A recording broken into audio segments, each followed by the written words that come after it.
Hello, you good people. How are you guys doing? Thank you so much for clicking to this channel. I don't take it for granted. For the old members, welcome back. And for the new members, you're most welcome. Please consider subscribing, liking, and sharing. Osh is my name and YouTube is the game. So today I'm sharing this recipe. We call it pilau. Pilau. I know there is pilau and there is palau. Palau is more of Asian, but when it comes to East Africa, we have pilau. And the only difference, it's only the spices actually, there's nothing much. So this is East African pilau. Even though now when it gets to East African, it gets more deeper. There is Kenyan pilau and some other countries pilau. So this one I'm making Kenyan pilau. Yes. And there's not much ingredients actually needed. It's just rice, water, spices. Alas, only that. And it depends on how you cook it. So to start with, I'm measuring 3 cups of rice.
So next it's prepping my whatever I'm using. This is chili and 2 bulbs of garlic, and there's ginger and 2 onions. So a next thing, I'm turning on my oven because I like cooking my rice using oven. I find it easier and I find it makes it, the best rice. Here I'm just peeling my garlic. Let me ask you, how do you peel out your garlic? Personally, I normally toss them in the microwave for around 30 seconds, and it makes it easier for me to peel and to crush them, or maybe to slice them. Yeah, I like using the microwave. So this one goes to the microwave for 10 seconds. And these are 2 chilies. I like my food with chili. Always I finish cutting my onions. This is what I was telling you. You see how easy it is. Once you toss them in the microwave for only 30 seconds, it's enough. It's very easy. So I'll just peel them out and then I blend them and I start cooking.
And I have mixed all my rice with the spices till every grain of rice is coated with that spice. So next, I'll just add in some water.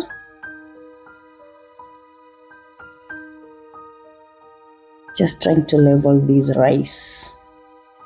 As I told you, it's going to the oven, and in the oven, it doesn't boil like, this is 3 cups of basmati rice, so 2.5 cups, it will do. Because the only reason I like rice in the oven is that it doesn't take a lot of water and is no boiling. It just cooks with the temperature. There is no boiling like leaving it on the stove. That's what I mean.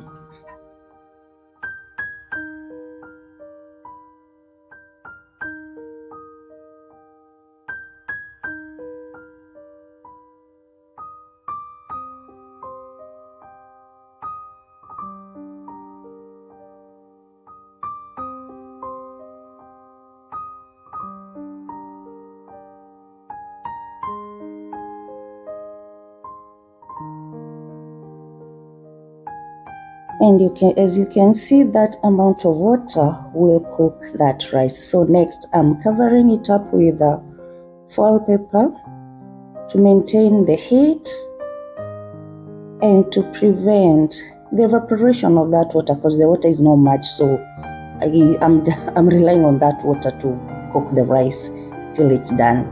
So I'll just cover it up with foil paper. Then I'll put it in the oven for an hour at 200 degrees. My rice cooks so fast, so an hour is enough, and less water is okay with me. So I'll just fold it and off to the oven for an hour. Let's meet after an hour, after I get it out of the oven. Hope you like my cooking till this far. Please let me know what you think. Let me know where you're watching from. Comment, say something. I would really appreciate.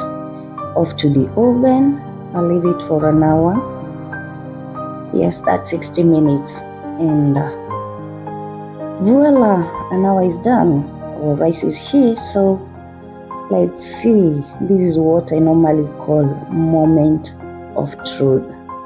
Fingers crossed. And voila. Yes, the rice is dry as I wanted it to be. Dry and fluffy. Love it. And the aroma, it's something else. It's just heavenly. It's just heavenly. As you can see, it's really fluffy. It's the way the rice is supposed to be, That's what I mean. Let me know if you ever tried, if you normally use an oven to do your rice, if you ever tried. Since I tried, to me it's the easiest way of making rice actually. I don't even have to keep on checking on it, if it's done, if the water have evaporated. No, I just pop it in the oven and leave it for an hour and come back once the oven is off. So here I'll just put it in my dish carefully. Don't want to make exactly as I was about to say. I don't want to make a mess, and then a mess decides to pop up. Really mess? Again, let me clean up this. I'll be careful this time around. I like the smell. The way it's just, I love it. I love it. I really like it. I don't know where I'm attempting to sing, and I can't even sing to save my life. And I've made peace with that. Here is my rice. Yes. And it's time to plate it. I have to enjoy it. I'm having this rice with pork stew. It's here pinned. I'll pin it here. You can have a look at it. And here is my rice. Well cooked, smells heavenly, tastes nice, it's so dry, it's so fluffy. I feel good. I feel good. So good. So good. Yeah, I feel good for making this rice, and I'll enjoy it. Please let me know where you're watching from. Comment, say something, subscribe, share, let your people know. This is another way of making rice with an oven. And if you've been with me till this far, thank you so much. Until another one. Bye-bye.